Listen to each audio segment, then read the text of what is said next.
Hello and welcome to my channel.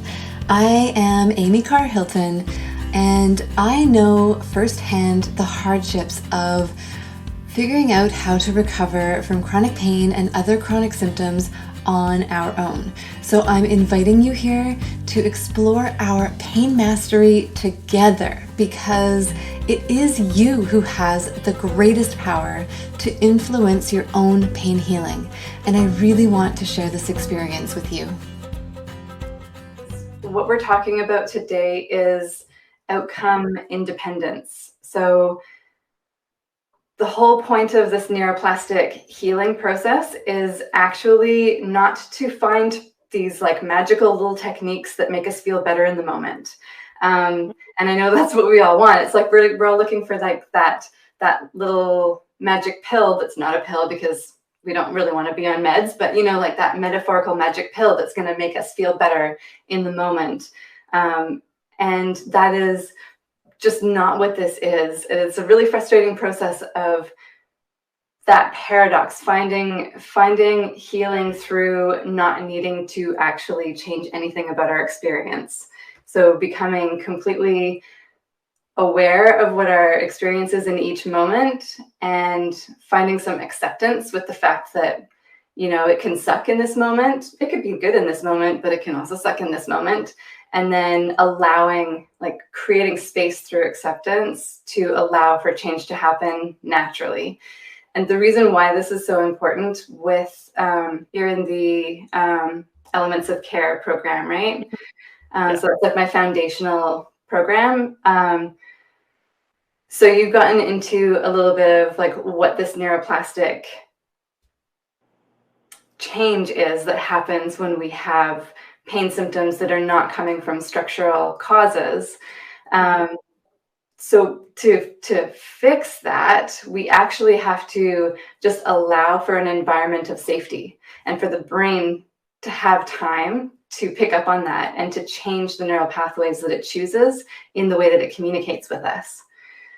So the whole thing with neuroplastic pain and other neuroplastic chronic symptoms is that the brain has learned to be protective of you for whatever reasons. There's so many different things that can happen in our lives, and it's generally a compilation of like a compounding of all of these things happening over time, layers upon layers of moments where our brain has seen that we're not secure in our lives.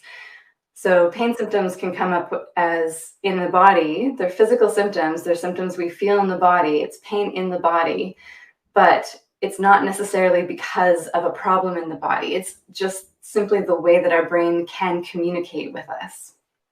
Mm-hmm.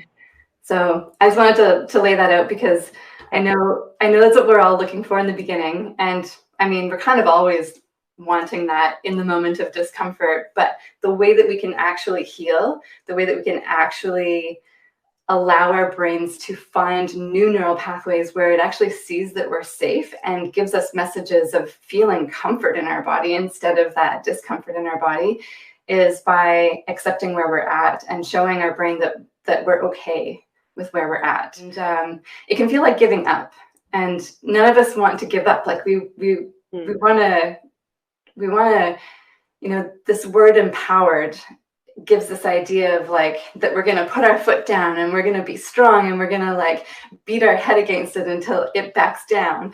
But that's not actually what empowerment is. Empowerment is more of a feeling confident and safe and secure within ourselves and in our experience. That's where empowerment comes from. So acceptance is a huge piece of that. And this also brings up a good point, is that, you know, ultimately what we want to do is find an awareness of the present moment, acceptance with whatever that is, that present moment, which is changing like over and over and over through the day. Or if we can be aware and present with our experience, it's constantly changing. So that allowance for noticing that change and appreciating that, you know, when things suck, it's not permanent. It will shift again. And then when things are good, that's not permanent either. And that has to be okay, because we know that things are always shifting and will come back to us too. So that's like the ultimate goal. But when we're in these intense moments where you just can't get out of bed, where the pain is like too much to even contemplate going for a walk, or committing to something, or you just feel like you've got to say no and cancel all of your appointments, all of your engagements, like when you have those moments where it's just too much, then self-soothing is where we need to be. And leaning into positive sensations is one technique that we can use, just finding something that is soothing and feels safe within our body to create an experience that we can be present with and feel safe, right? So this is where that developing a relationship with ourself and getting to know what our needs are in the moment is really important, because for one person looking from the outside, like, I can't tell you when you need soothing and leading into positive versus when you feel secure and safe enough within your experience to be with it and just allow for that change to happen. So this is where we have to kind of develop that relationship with ourselves and get to know the symptoms as signs, as just messages. It's just the brain communicating with us. And so we need to decide for ourselves when we feel like we can be with that, or when it does feel too scary and we need to find some comfort and some safety for ourselves. So, there's lots of techniques that we can use for that, like positive self-touch, hugs, warm baths, leaning into some positive sensation, like with the guided meditation that I have for that.